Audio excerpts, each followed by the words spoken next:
Hello, जय हिंद। स्वागत है आपका हमारे यूट्यूब चैनल पे। आज आपका मेंसुरेशन का क्लास थर्ड है। 2 वीडियो पहले ही आ चुका है। अगर कोई भी स्टूडेंट पिछला वीडियो नहीं देखा है तो जा कर के पिछला वीडियो पहले देख लीजिए। उसमें हमने मेंसुरेशन शुरू किया एकदम जीरो लेवल से, और इसका जो टोटल सिलेबस होता है, क्या क्या मेंसुरेशन में पढ़ना है, वो सारा सिलेबस समझाया। और साथ में जो आपका ट्रायंगल यानी त्रिभुज का थ्योरी हो चुका है और उसका प्रॉब्लम भी हो गया है। ठीक है, तो आज हम लोग शुरू करने वाले हैं इस वीडियो में चतुर्भुज। ठीक है, और चतुर्भुज में क्या क्या पढ़ना है, ठीक है, वो सब आपको समझ लेना है अच्छे से कि चतुर्भुज में क्या क्या आपको पढ़ना है, कौन कौन सा चतुर्भुज होता है, और इसके जो फॉर्मूला होता है वो सारा फॉर्मूला आप आपको समझा देंगे आज।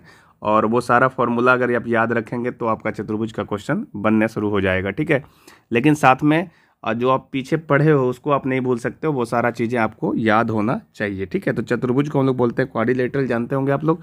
तो चतुर्भुज को क्या बोलते हैं? क्वाड्रिलेटरल। ठीक है, और इसमें आपको जो समझना है बहुत ध्यानपूर्वक समझिएगा। इसमें चतुर्भुज जो होता है वो बेसिकली 2 ही प्रकार का चतुर्भुज ऐसे पढ़ना है आपको। और चतुर्भुज कहते किसको हैं? तो हालांकि ये सब चीज़ें हमने पहले समझाया है कि 4 भुजाओं से कोई भी घिरी हुई आकृति जो होगी उसे हम लोग चतुर्भुज कहेंगे। ठीक है ना, तो हमेशा ध्यान रखिएगा किसको कहते हैं चतुर्भुज। तो 4 भुजाओं से घिरी हुई बंद आकृति को चतुर्भुज कहते हैं। ठीक है, तो वो हम लोग लिख नहीं रहे उतना, आप चाहें तो इसको लिख सकते हैं। ठीक है, आपको चतुर्भुज 2 प्रकार का मेनली पढ़ना है। ठीक है, एक का नाम है आपका समांतर चतुर्भुज,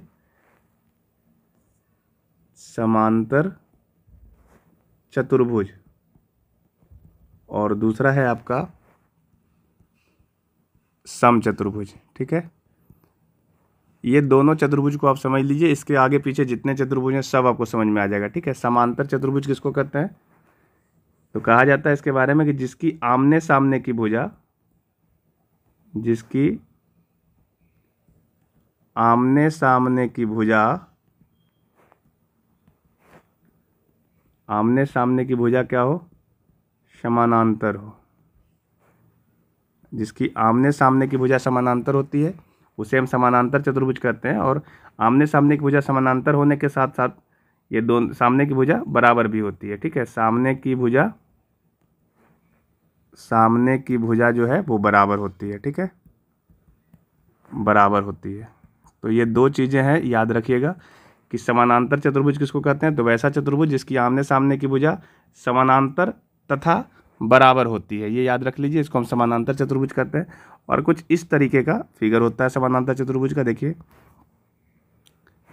ये जो फिगर है आपका, ये समानांतर चतुर्भुज कहते हैं। ठीक है, तो इसमें सामने सामने की भुजा जो है समानांतर भी है और ये सामने सामने की भुजा आपस में बराबर भी है। जैसे हम ये कह लें कि ए बी और सी डी ये आपका एक समानांतर चतुर्भुज है, तो ऐसा कहें कि ये ए बी सी डी एक समानांतर चतुर्भुज है। तो इस समानांतर चतुर्भुज में ए बी जो है वो समानांतर है डी सी के, और बी सी जो है वो समानांतर है ए डी के। ठीक है, और साथ में ए बी के सामने कौन है? डी सी है, ये दोनों बराबर होगा। और बी सी के सामने जो है वो ए डी है, वो दोनों सामने होगा। ठीक है, तो ये आपस में बराबर होता है, इसको आप ध्यान में रखिएगा। ठीक है, और एक है समचतुर्भुज। ठीक है,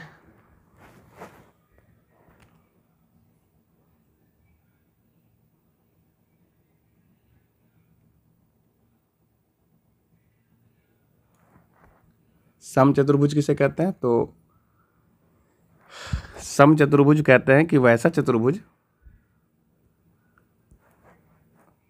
ध्यान देना यहाँ पे कि वैसा समांतर चतुर्भुज, वैसा समांतर चतुर्भुज जिसकी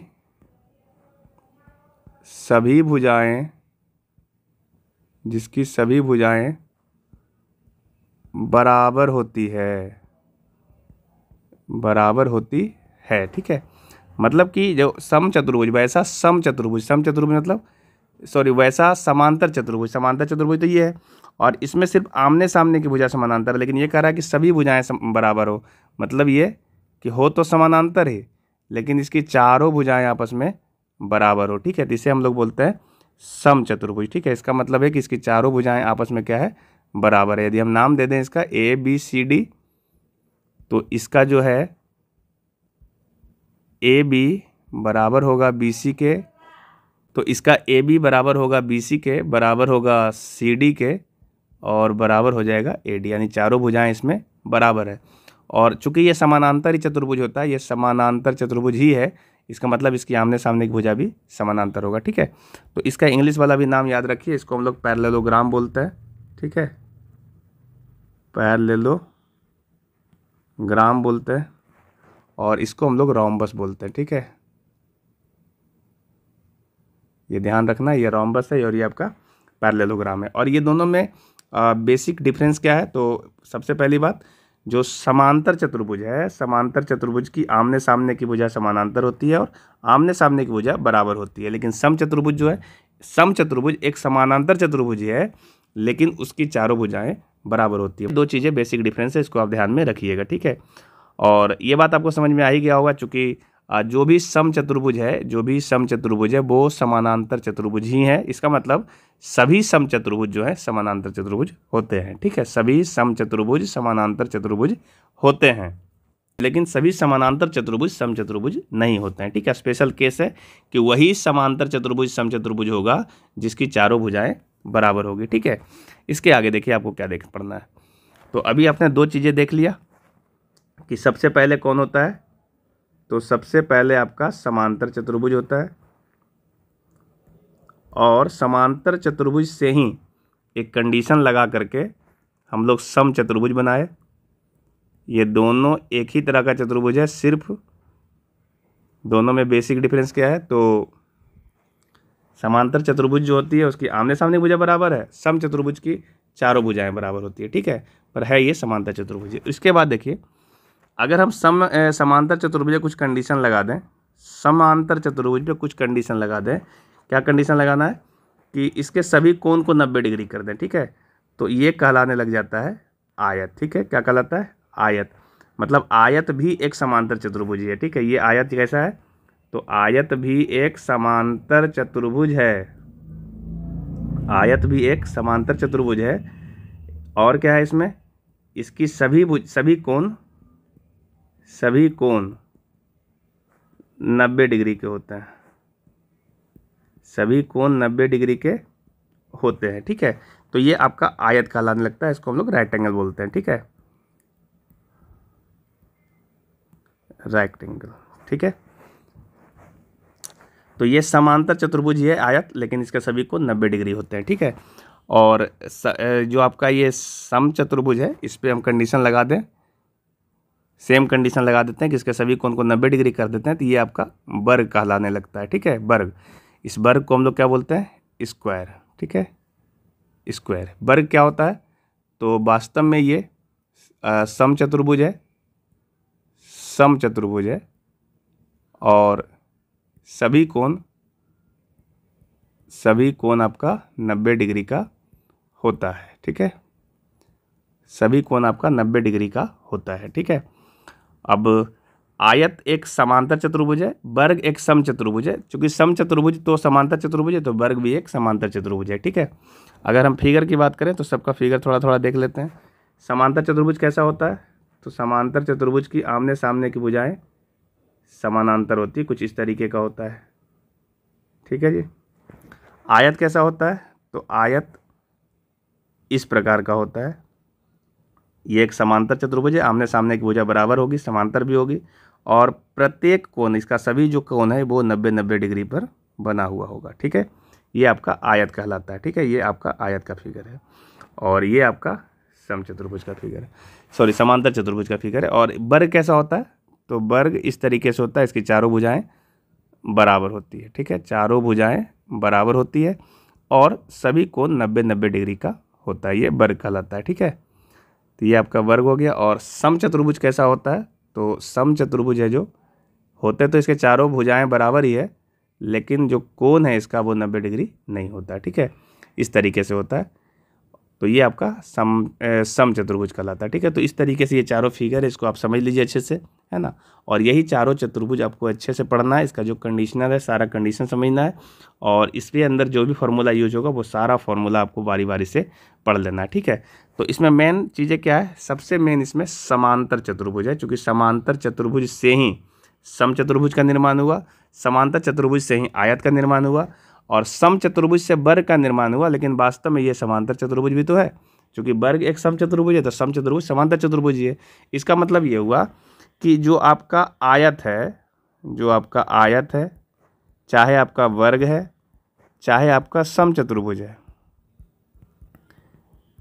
ये तीनों का तीनों समांतर चतुर्भुज है। ये तीनों क्या है? समांतर चतुर्भुज है। तो हमेशा याद रखिए, कभी कभी आपका लैंग्वेज में सवाल इस तरीके से पूछता है कि क्या सभी आयत समांतर चतुर्भुज हैं? तो बोलेंगे हाँ, ये सभी आयत समांतर चतुर्भुज हैं।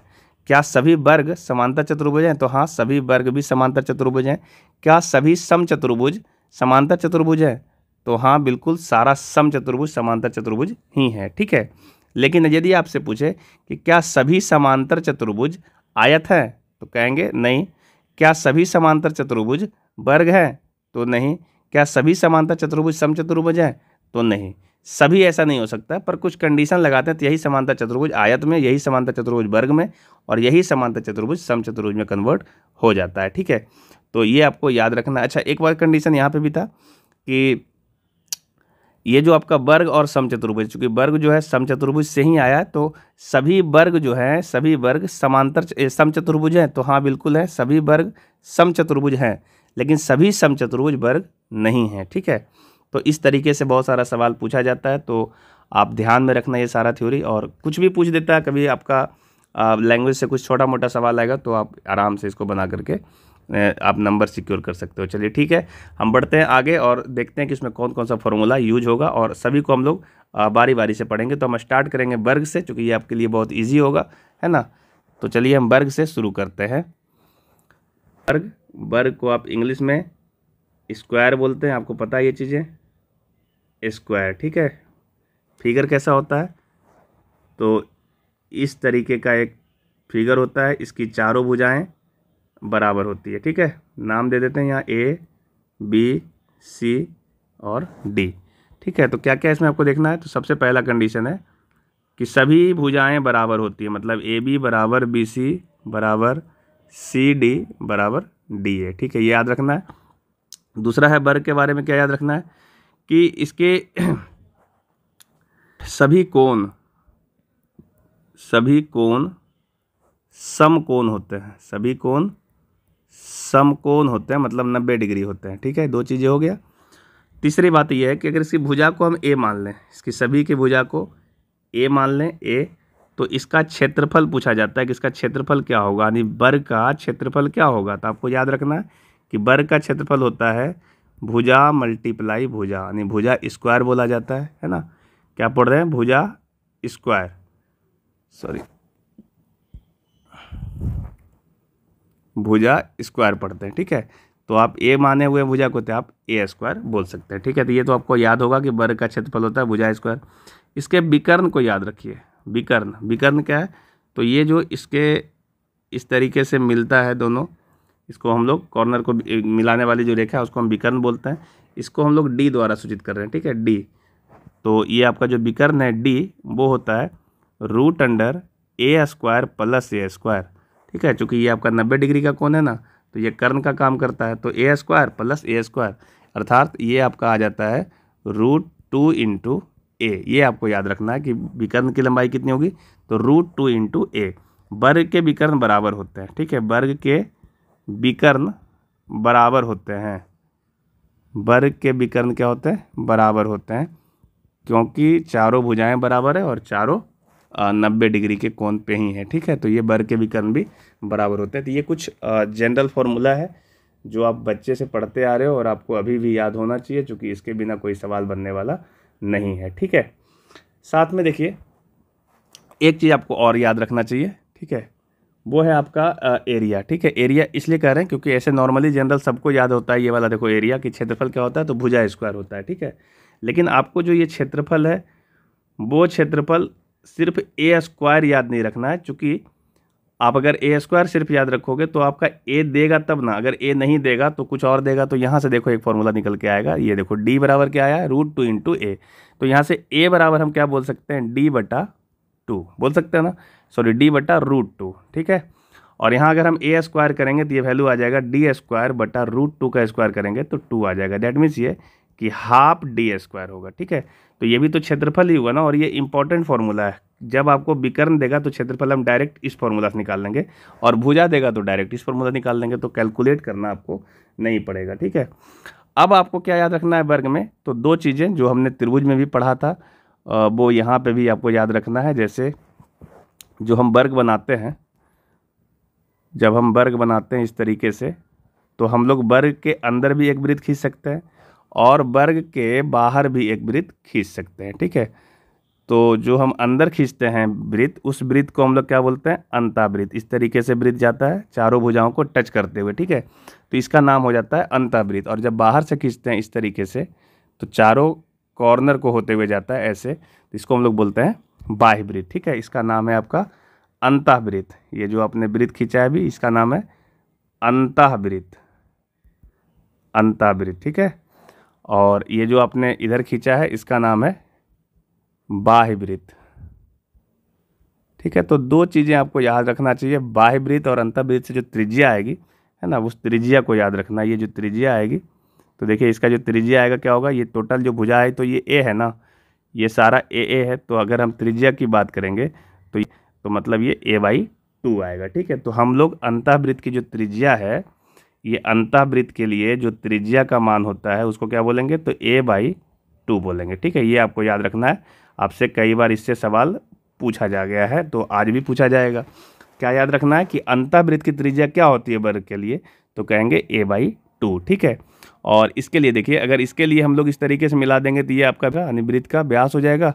और हम लोग इसमें अगर त्रिज्या की बात करेंगे तो इसको हम लोग कैपिटल आर बोलते हैं, चूंकि ये आपका बाह्यवृत्त है इसलिए कैपिटल आर बोल रहे हैं। ठीक है, तो ये आपका देखो टोटल डी कहलाएगा ना, वर्ग के लिए तो टोटल आपका विकर्ण है ना, तो ये डी का मान कितना होता है, देखिए आपने यहाँ पे निकाला है, डी का मान कितना होता है, √2 × a। ठीक है, और √2 × a आ रहा है, इसको √2 × a इसका टोटल विकर्ण हो गया, और इसको हम 2 से भागा देंगे तो r निकल जाएगा। ठीक है, चूँकि ये भी r है और ये भी r है, तो ये 2r है ना, तो इसको 2 से हमने भागा दे दिया है।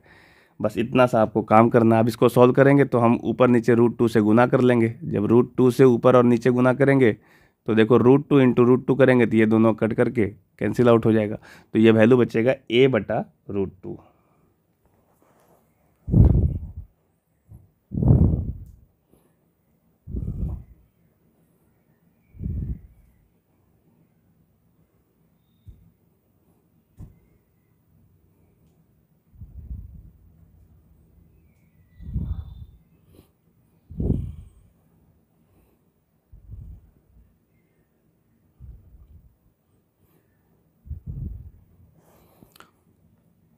तो ये वैल्यू कितना आ जाएगा, a/√2। ठीक है, आप ऐसा कर सकते हैं, ये आपका बाह्यवृत्त की त्रिज्या होगी। और इसे आप इस तरीके से भी बोल दें तो कोई दिक्कत नहीं, चूँकि यहाँ से यहाँ तक टोटल d है ना, तो हम r = d/2 भी बोल सकते हैं। ठीक है, d/2 आप या तो ये याद रखो या तो ये याद रखो, दोनों आपके लिए इम्पोर्टेंट होगा। सही है, तो आप ध्यान में क्या रखना है वो आप थोड़ा अच्छे से समझ लो। ये तो बेसिक फार्मूला, ये तो आपको याद रखना ही रखना है। साथ में जो आपने अभी फार्मूला जस्ट निकाला है वो फार्मूला आपको याद रखना है। देखो ये दोनों फार्मूला जो है, बाह्यवृत्त की त्रिज्या और अंतःवृत्त की त्रिज्या। ठीक है, क्या याद रखना, हम यहाँ पे लिख दे रहे हैं। पहला याद रखना है बाह्यवृत्त की त्रिज्या, बाह्यवृत्त की त्रिज्या जिसे हमने r द्वारा सूचित किया, और ये वैल्यू d/2 हो सकता है। ठीक है, d क्या है यहाँ पे, तो d है आपका वर्ग का विकर्ण। ठीक है जी, और इसी को हम d का जब यहाँ पे वैल्यू पुट कर लेते हैं तब हम यहाँ पे a के टर्म में क्या लाते हैं, तो a/√2 अभी हमने सॉल्व किया। ठीक है, a यहाँ पे क्या है, तो a है वर्ग की भुजा है। ठीक है, तो ये दोनों आपको अच्छे से याद होना चाहिए। ठीक है, एक तो आपका बाह्यवृत्त की त्रिज्या और दूसरा याद करना है आपको अंतःवृत्त की त्रिज्या। ठीक है, अंतःवृत्त की त्रिज्या, अंतःवृत्त की त्रिज्या जिसको हमने स्मॉल r द्वारा सूचित किया है, और ये जो वैल्यू है वो आया है a/2। ठीक है, तो तो ये दोनों फॉर्मूला आप अच्छे से याद कर लेना, इससे आपका सवाल कई बार पूछा गया है, ठीक है ना। एक तो ये फॉर्मूला है और एक ये फॉर्मूला है, ठीक है। और साथ में एक बात और याद रख लेना है, कई बार ऐसा पूछा जाता है कि इस दोनों ही त्रिज्या का अनुपात क्या है। दोनों त्रिज्या का अनुपात मतलब अंतःवृत्त त्रिज्या और बाह्यवृत्त त्रिज्या का अनुपात क्या है। तो अंतःवृत्त त्रिज्या के लिए जो r है वो a/2 है और बाह्यवृत्त त्रिज्या के लिए जो r है वो a/√2 है। तो a तो कैंसिल आउट हो जाएगा, होगा ना, a तो कैंसिल आउट हो जाएगा। तो ये वैल्यू कितना बचेगा, तो ये वैल्यू बचेगा 1/2 और अनुपात 1/√2, ठीक है। तो जब आप इसको सॉल्व करोगे तो सॉल्व करने के बाद ये वाला वैल्यू आ जाएगा 1/√2, ठीक है। तो ये r/r का रेशियो है, बहुत काम लाइक फॉर्मूला है, आप इसको VVI मार करके रख लो, ठीक है। और साथ में आपको क्या याद रखना है, तो एक है इसका परिमाप, ठीक है। ये तो दो चीज़ें आपका हो गया। और तीसरा याद रखना है वर्ग का परिमाप। तो वर्ग का परिमाप कितना होता है, तो परिमाप मतलब बाहरी माप, तो इसका चारों भुजाएं a है तो 4 गुने a कर सकते हैं, ठीक है। तो ये आपका कुछ इम्पोर्टेंट थ्योरी था वर्ग का, जो आपको ध्यान में रखना होगा, क्योंकि आगे जा कर के यही सब थ्योरी का इस्तेमाल करके हम सवाल को बनाने वाले हैं, ठीक है। चलिए नेक्स्ट हम बढ़ते हैं और अगला जो आपका आएगा वो है आयत, ठीक है। तो अगला टॉपिक होगा आपका आयत। और आयत को आपने पहले थोड़ा बहुत समझ लिया आयत कैसा होता है। तो इस तरीके का एक फिगर है जिसके प्रत्येक कोण जो है आपका 90 डिग्री का होता है। प्रत्येक कोण 90 डिग्री का होगा और आमने सामने की भुजाएं समानांतर और बराबर होगी, ठीक है। आमने सामने किसकी भुजाएं जो होती है वो बराबर होती है, ये इसके बराबर और ये इसके बराबर, ठीक है। और इसके प्रत्येक कोण 90 डिग्री के होते हैं, तो ऐसे फिगर को हम लोग आयत बोलते हैं, ठीक है। तो हम इसके दो भुजा है, इस भुजा को हम मान लेते हैं, है ना, कुछ बोल देते हैं। जैसे हमने वर्ग की भुजा को a बोल दिया, तो वैसे ही इसकी लंबाई को l बोल रहे हैं और इसकी चौड़ाई को b बोल देते हैं, ठीक है। तो लंबाई हो गया और चौड़ाई हो गया। तो सबसे पहली बात इसका क्षेत्रफल का आपको क्या फॉर्मूला होता है वो याद रखना है कि इसका जो क्षेत्रफल होगा, क्षेत्रफल एरिया बोलते हैं इसको, तो लंबाई गुने चौड़ाई होती है, ये आपको याद रख लेना है। दूसरा आपका इसका परिमाप याद रखना है, ठीक है। इसको हम P द्वारा सूचित कर रहे हैं परिमाप को, ठीक है। तो परिमाप होता है इसका 2 × L + B, चूँकि 2 को लंबाई भी है और 2 चौड़ाई है, तो दोनों को जोड़ेंगे तो L + B + L + B, तो ये 2 × L + B होगा, ठीक है। फिर इसके विकर्ण को याद रखना है कि D बराबर क्या होगा। तो ये D देखो इस तरीके से निकलता है D, ठीक है। ये दोनों D बराबर ही होता है इसका वर्ग का, सॉरी आयत का। तो D बराबर होगा √अंडर लंबाई का स्क्वायर प्लस चौड़ाई का स्क्वायर, ठीक है। तो ये तीन चीज़ें तो खैर आपको बचपन से पता है कि इसका एरिया क्या होता है, इसका परिमाप क्या होता है और इसके विकर्ण क्या होते हैं। पर दो इम्पॉर्टेंट चीज़ें आपको जो पढ़ना है वो है आपका अंतःवृत्त क्या होता है, अंतःवृत्त और इसकी त्रिज्या क्या होगी, और दूसरा पढ़ना है कि आयत के लिए बाह्यवृत्त कैसे बनेगा और इसकी त्रिज्या क्या होगी, ठीक है। तो सबसे पहले हम एक छोटा सा आयत ड्रॉ कर लेते हैं ताकि आपको इसमें अंतःवृत्त बना करके दिखा सके। तो इसका जो अंदर का वृत्त होता है वो आप कैसे भी बनाओगे तो एक तरफ इस तरीके से ही टच करेगा, ठीक है। छोटी भुजा के बराबर ही वृत्त बन पाएगा, पूरा चारों भुजाओं में टच नहीं करेगा जैसे कि वर्ग में बना था, ठीक है।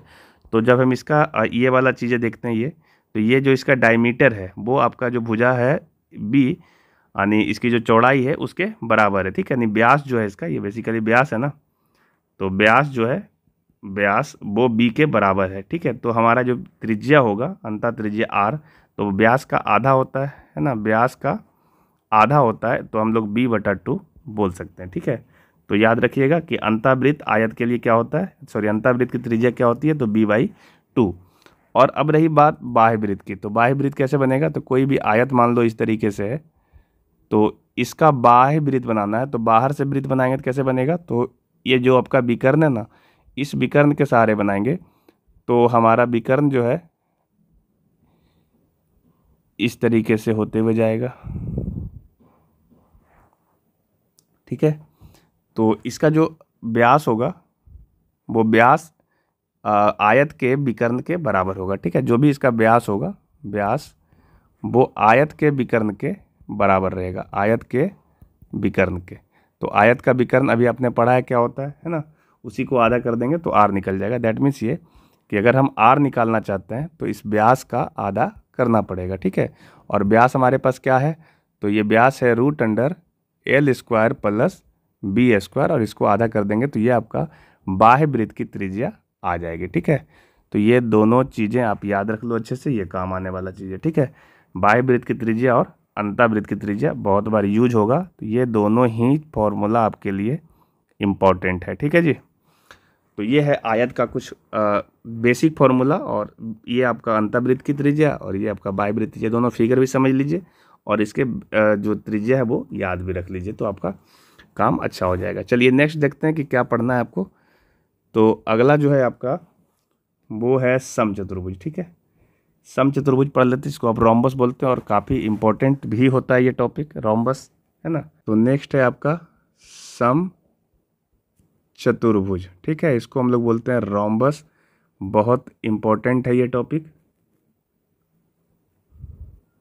रोम्बस कैसा होता है। तो आपने फिगर पहले ही देख रखा है कि इसकी जो फिगर होते हैं तो इसकी चारों भुजाएं बराबर लंबाई की होती है इस तरीके से, ठीक है। इसको हम लोग रोम्बस बोलते हैं, और इसमें जो जो इंपॉर्टेंट पॉइंट है वो सारा पॉइंट हम आपको बता रहे हैं, कम से कम उतना पॉइंट आप याद रखिएगा, ठीक है। सबसे पहली बात, इसकी भुजाएं बराबर होती है, इसलिए हम लोग चारों भुजा को ए बोल रहे हैं, ठीक है। और इसके जो विकर्ण होते हैं, ये एक विकर्ण है और एक ही विकर्ण इसका इधर से होता है, ठीक है। तो दोनों विकर्ण आपस में बराबर नहीं होते हैं, इसलिए इसको एक D1 बोलते हैं और एक को D2 बोलते हैं, ठीक है। हमेशा याद रखिएगा कि कभी भी D1 और D2 बराबर नहीं होता है, ठीक है। ये आपका विकर्ण है और समचतुर्भुज में विकर्ण बराबर नहीं होता है, ठीक है। ये बहुत इंपॉर्टेंट बात है, और ये आपको याद रखना है कि D1 जो है और D2 जो है ये दोनों एक दूसरे को 90 डिग्री पर काटते हैं। समचतुर्भुज के विकर्ण एक दूसरे को 90 डिग्री पर काटते हैं, ये भी इंपॉर्टेंट पॉइंट है, क्योंकि देखने से आपको नहीं लगता पर ऐसा होता है, ठीक है। आयत और वर्ग में उतना दिक्कत नहीं है, क्योंकि वो आपका साफ साफ दिख जाता है, ठीक है। नेक्स्ट इसका एरिया याद रखिए कि क्षेत्रफल क्या होता है, तो बोलेंगे half into D1 into D2, मतलब विकर्णों का गुणनफल, है ना। 1/2 गुने विकर्णों का गुणनफल, विकर्णों का गुणनफल। चलिए ठीक है, और साथ में आपको याद ये रख लेना है कि इसका परिमाप क्या होगा। तो परिमाप तो 4 गुने 1 भुजा होता ही है, तो 4a हो जाएगा। और इसमें एक सबसे ज़्यादा इंपॉर्टेंट बात यह है कि अगर आपको आपका विकर्ण मालूम हो, ठीक है, तो a कैसे निकालेंगे। विकर्ण मालूम होगा तो a कैसे निकालेंगे, तो a बराबर होता है 1/2 √D1² प्लस D2², ठीक है। ये बड़ा काम का फॉर्मूला है, चूँकि ये आपको याद नहीं रहता और मैक्सिमम स्टूडेंट को याद नहीं रहता है, ठीक है। इसमें आपको D1 और D2 गिवन रहेगा, मतलब पता रहेगा, तो a निकाल सकते हैं। और यहाँ पे अगर a का वैल्यू को रख दें तो परिमाप वाला फॉर्मूला हो जाएगा 4 गुने 1/2 गुने √D1² प्लस D2², ठीक है। और ये 2 से कटेगा तो हो जाएगा 2 इंटू √D1² प्लस D2², ठीक है। तो ये दो वो काम का फॉर्मूला आपका है जो हमने यहाँ पे लिखा। अब ये कैसे लिखा जा रहा है a का वैल्यू, तो आप यहाँ से समझ सकते हैं कि ये कैसे हुआ होगा, ठीक है। देखिए ये जो आपने फिगर बनाया है उस फिगर में देखिए, ये जो आपका फिगर बना है यहाँ से देखिए, ये फिगर है ना, ये यहाँ पे 4 समकोण त्रिभुज का निर्माण हो जाता है ना, क्योंकि सब 90 डिग्री पे है तो 4 समकोण त्रिभुज होगा। तो इसका जो a निकालना चाह रहे हैं, तो ये वाला जो आधा भाग होता है ये D1 कहलाता है, और ये वाला D1/2 कहलाता है, और ये आपका D2/2 कहलाता है, ठीक है। तो यहीं से लंब का स्क्वायर और आधार का स्क्वायर करते हैं तो कर्ण निकलता है, और यहीं से ये फॉर्मूला आया हुआ है a वाला फॉर्मूला, ठीक है। ये आपको ध्यान में रहना चाहिए, ठीक है। अगर आपको नहीं समझ में आया तो हम यही वाला फिगर को एक बार यहाँ पे ड्रॉ करके दिखा देते हैं, है ना। चूँकि देखिए ये वाला जो है आपका ये D1 था ना, तो उसका आधा ये D1/2 हो जाएगा, और इधर जो है ये वाला वैल्यू ये D2/2 हो जाएगा, है ना। और ये आपका जो है ये a है, जो भुजा है जो हमको इसको निकालना चाह रहे हैं, ठीक है ना। और ये दोनों 90 डिग्री पे होगा, है ना। ये फिगर है आपका। तो यहाँ से देखिए एक लंब का काम करेगा, आधार का काम करेगा, तो कर्ण का स्क्वायर लिख सकते हैं ना। कर्ण का स्क्वायर क्या होता है, तो लंब का स्क्वायर और प्लस आधार का स्क्वायर, ये फॉर्मूला जानते होंगे। और इधर से कर्ण का स्क्वायर को हटाएंगे तो इधर रूट अंदर आ जाएगा, आएगा ना। तो हम यहाँ से इसको सॉल्व कर लेते हैं। तो देखिए ये आपका D1 का स्क्वायर एक कहेगा, D1² और बटा 4 हो जाएगा, और इसका स्क्वायर करेंगे तो हो जाएगा d2 बटा 4, ठीक है। और इसका हम जब रूट करेंगे तो आपका ये वैल्यू 1/2 बाहर निकल जाएगा रूट से और बच जाएगा अंदर में d1 प्लस d2। तो यहीं से ये फॉर्मूला आया था, जिसको आप डायरेक्ट याद रखो, काम आएगा आपको, ठीक है ना। तो ये आपका कुछ इम्पोर्टेंट फॉर्मूला है और कुछ थ्योरी भी है, साथ साथ में हमने करा दिया है। और इसमें सारे ही फॉर्मूला को आपको अच्छे से याद रखना है, क्योंकि बिना फॉर्मूले के कोई भी सवाल आप सॉल्व नहीं कर पाओगे। छोटा छोटा कॉन्सेप्ट है, ये सब कॉन्सेप्ट जो है इसका d बराबर नहीं होता है, इसका d और d1 और d2 दोनों 90 डिग्री पे काटते हैं, ये सब चीज़ें आपको याद होना ही चाहिए, ठीक है। तो ये था आपका कुछ बेसिक फॉर्मूला। और लास्ट में जो आपका बच गया है वो 2 चतुर्भुज और है जिसको पढ़ना है, तो हम यहीं पे करा देते हैं साथ में ही, ठीक है। एक तो आपका समांतर चतुर्भुज का थोड़ा सा अध्ययन लेना है, समांतर चतुर्भुज, और एक आपको लास्ट में पढ़ना है सबलम चतुर्भुज, ठीक है। वो एक स्पेशल चतुर्भुज है, ठीक है। तो थोड़ा सा इसके बारे में भी जान लेते हैं कि समांतर चतुर्भुज का क्या क्या फॉर्मूला है, ठीक है। समांतर चतुर्भुज, जिसको आपने पैरेललोग्राम बोला है, पहले आप इसके बारे में पढ़ चुके हो। तो देखिए समांतर चतुर्भुज को क्या बोलते हैं, पैरेललोग्राम, ठीक है। होता कैसा, सबसे पहली बात तो होता इस तरीके से, इसके आमने सामने की भुजाएं समानांतर होती है और साथ में बराबर भी होती है, ठीक है। ये देखिए इसके 4 भुजाएं, आमने सामने की भुजा इसका समानांतर भी है और बराबर भी, मतलब इसके बराबर ये है और इसके बराबर ये है, ठीक है। तो चूंकि इसके भुजाएं बराबर तो नहीं होती, सिर्फ आमने सामने बराबर होती है, तो एक भुजा को ए बोल देते हैं, तो इसके सामने वाली भुजा ए कहलाएगी, इधर वाली भुजा को बी बोल देते हैं, इधर वाला भुजा भी बी कहलाएगा, ठीक है। तो इसका क्षेत्रफल कैसे निकालेंगे, समांतर चतुर्भुज का क्षेत्रफल, तो सिंपल है। इसका क्षेत्रफल निकालने के लिए आधार गुने ऊंचाई करेंगे, ठीक है। आधार गुने इसकी ऊंचाई करेंगे। तो आधार कैसे निकलेगा, तो आधार तो इसका, तो इसमें कोई सा भी एक भुजा को आप आधार लीजिएगा। जैसे अपने आधार को अगर ए लिया है तो इसकी ऊंचाई जो होगी इस तरीके से इसकी ऊंचाई को निकालना पड़ेगा। जैसे ये वाली ऊंचाई हो गई इसकी, है ना, तो ये ऊंचाई को रखेंगे तो आधार गुने ऊंचाई करेंगे, इसको हम h1 बोल देते हैं, तो इससे भी आपका आ जाएगा। और तो या फिर आप इसको ऐसे सोल्व करिए, ठीक है। देखो इस तरीके से आप सोल्व कर सकते हो कि इसका जो ये विकर्ण है, ये इस तरीके से विकर्ण है जिसको हम d बोल रहे हैं, है ना, ये आपका d है। तो यहाँ पे 2 त्रिभुज का निर्माण हो जाएगा, एक त्रिभुज ऊपर और एक त्रिभुज नीचे, ठीक है। तो हम यहाँ पे एक त्रिभुज ले ले रहे हैं, देखिए ये वाला त्रिभुज हमने लिया है जिसको आप पहले d बोले हो, है ना, ये d है। और आपका 2 जो भुजा है वो ये भुजा यहाँ पे देखो ड्रॉ कर देते हैं, ये एक भुजा ये है और एक भुजा ये है, ठीक है। तो ये a है और ये b है, ठीक है। तो यहाँ पे देखो एक त्रिभुज का निर्माण हो रहा है ना, ये त्रिभुज। तो इस त्रिभुज का क्षेत्रफल कैसे निकालते हैं, तो देखो ये एक विषमबाहु त्रिभुज है। ये कैसा त्रिभुज है, विषमबाहु त्रिभुज, जिसकी तीनों भुजाएं अलग अलग है, ठीक है। विषमबाहु त्रिभुज है ये। इसका क्षेत्रफल कैसे निकालते हैं, तो root under s into S minus A एक भुजा हो गया, s माइनस बी, और तीसरी भुजा d है तो s माइनस डी, ठीक है। ये आपका निकल जाएगा।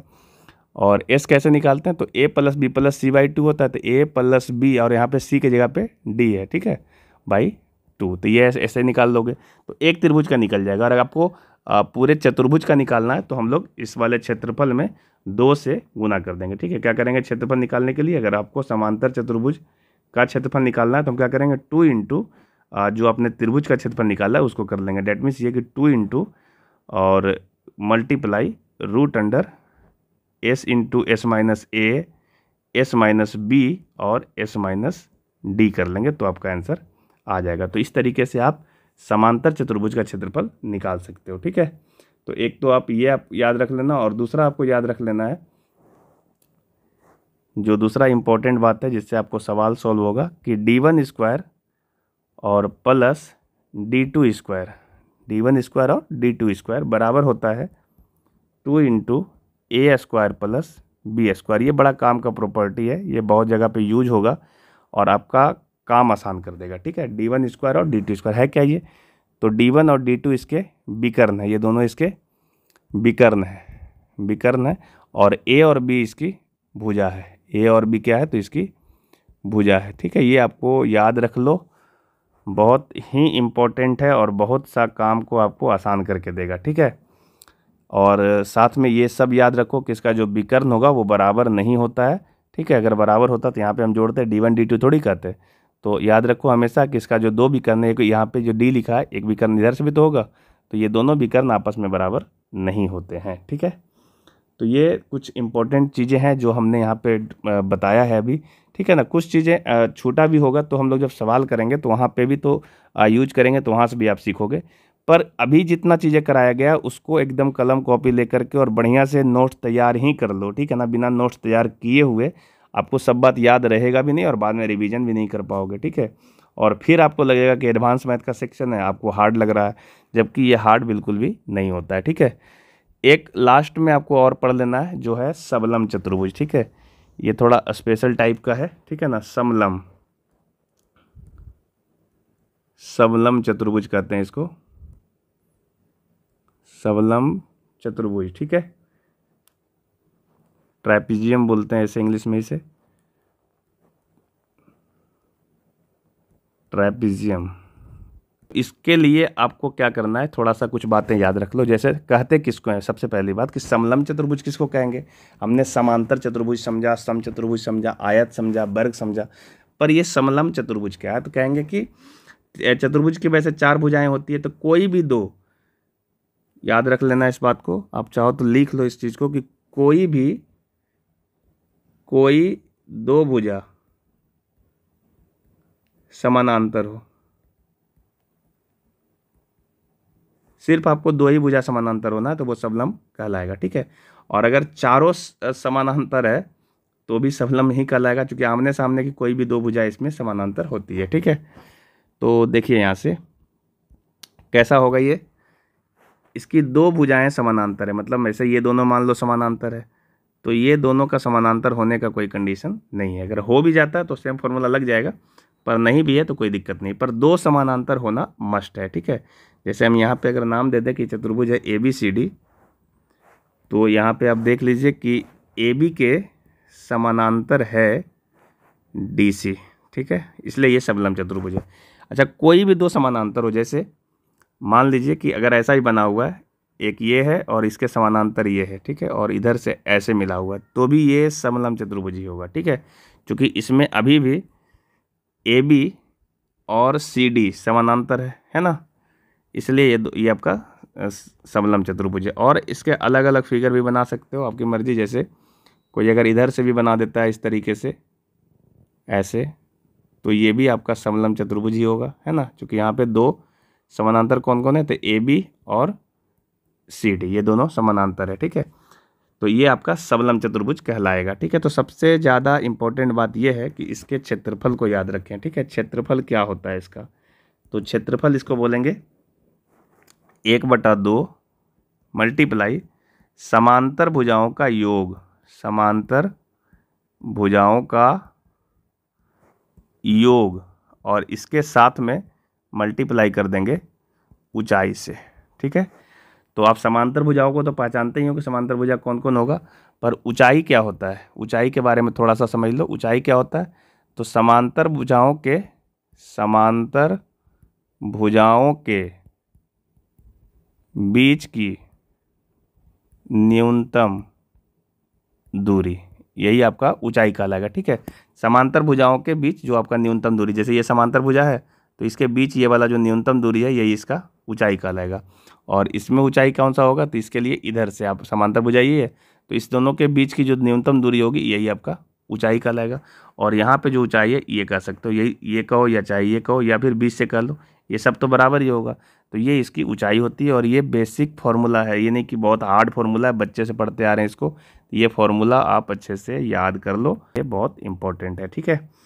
और बाकी जो चीज़ें होगा हम सवाल में ही डिस्कस करेंगे, सवाल में जो आएगा चीज़ें तो वहाँ से सब कुछ आपको पता चलने लगेगा, ठीक है। तो हम यहीं पे आज छोड़ रहे हैं इसको, और सारे कॉन्सेप्ट को ध्यान से आप कॉपी में नोट कर लेना, और कोशिश यही करना है कि सारी बातें आपको याद रहे, क्योंकि जो चीज़ें आपको याद है आपके पास है वही चीज़ें एग्ज़ाम में आपके साथ जाएगा, बाकी चीज़ें आपके साथ नहीं है, ठीक है ना। तो ध्यान से आप नोट्स अच्छे से बनाते चलना। कोई भी बच्चा अगर न्यू है तो अगर ये डायरेक्ट अभी यहाँ से देखना शुरू किया है तो हम आपसे रिक्वेस्ट कर रहे हैं कि आप पीछे जा करके 2 और वीडियो हो चुका है उसको आप देख लो, और कंटिन्यूटी के साथ देखोगे तो पूरा चैप्टर कवर होगा और कॉन्फिडेंस भी जागेगा कि आपका पूरा सिलेबस कंप्लीट हुआ है, तब क्वेश्चन बनाने में भी आपको मज़ा आएगा, ठीक है। तो आज हम चतुर्भुज वाला सारा सेक्शन कंप्लीट कर दिया, जो बाय थ्योरी और बाय फॉर्मूला, और कल जब हम आएंगे तो चतुर्भुज से रिलेटेड बहुत सारे क्वेश्चंस को लेकर के आएंगे, प्रीवियस ईयर क्वेश्चन को लेकर के आएंगे। और साथ में कोशिश वैसे ही होगा जैसे त्रिभुज में मैंने आपको होमवर्क दिया है, वैसे ही चतुर्भुज में भी आपको होमवर्क देंगे। तो आप आराम से चतुर्भुज का क्वेश्चन को ट्राई करना, पहले वीडियो देख लेना सही से, और फिर कोशिश करना जो वीडियो आपका सवाल नहीं बनेगा वो व्हाट्सअप करके देख लेना। अगर टाइम मिला तो मैं उसको भी आपको डिस्कस कर लूँगा, ठीक है। तो आज के लिए इतना ही। अगर कोई स्टूडेंट न्यू हो तो चैनल को ज़रूर सब्सक्राइब करना, अपने फ्रेंड सर्कल में शेयर करना, और लाइक कमेंट तो डालते रहो, जिससे पता चलता है कि कितने स्टूडेंट चैनल पे एक्टिव हैं, किसी को फ़ायदा हो रहा है नहीं हो रहा है, वो सारी बातें लिखने से ही पता चलता है। तो एक बार वीडियो लाइक और कमेंट ज़रूर डालना, ठीक है। आज के लिए इतना ही, मिलेंगे नेक्स्ट वीडियो में, तब तक के लिए जय हिंद।